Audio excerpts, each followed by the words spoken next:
This is it, the Audi RS Q8 performance for the 2025 year. Well, it's basically a Lamborghini Urus as the brand's most powerful internal combustion car yet. What's good, guys? Welcome back to Ron's Rides. Welcome back to the channel, and welcome back to another video where the 2025 Audi RS Q8 performance storms in. And roughly 9 months ago, the face of the Q8 was unveiled. Two flagship versions of the SUV have been added to the range.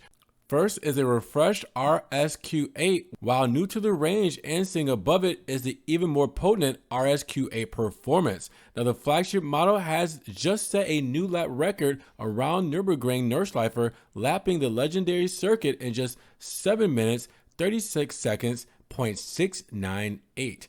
Now, both Audi RS Q8 versions are driven by a 4-liter twin-turbocharged V8, which in the case of the base model is rated at 592 horsepower and 590 pound-feet of torque, 800 newton-meters between 2200 RPM and 4500 RPM of torque. Now, that is enough to launch it from 0 to 62 miles per hour, 100 kilometers in 3.8 seconds, and through to an electronically limited top speed of 155 miles per hour or 250 kilometers. Now, those seeking a little bit more grunt will be wise to opt for the new RS Q8 Performance. This model is rated at 632 horsepower and 627 pound-feet, 850 newton-meters of torque, allowing it to hit 62 miles per hour, 100 kilometers in 3.6 seconds, while powering through to a 174 mile per hour, 280 kilometer top speed.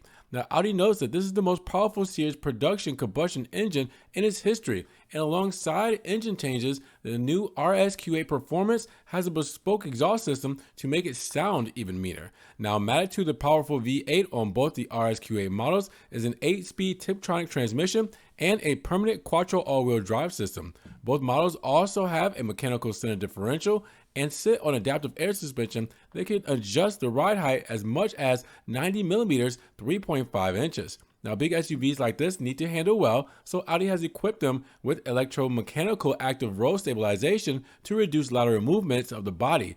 This system consists of two small electric motors positioned between two halves of the stabilizer and in a straight line. Now, the two halves are disconnected to reduce body movements of uneven roads. Now, when the car turns, the motor turns the stabilizers in the opposite direction of each other. That reduces tilt. In addition, all 2025 RS Q8 models have standard all-wheel steering.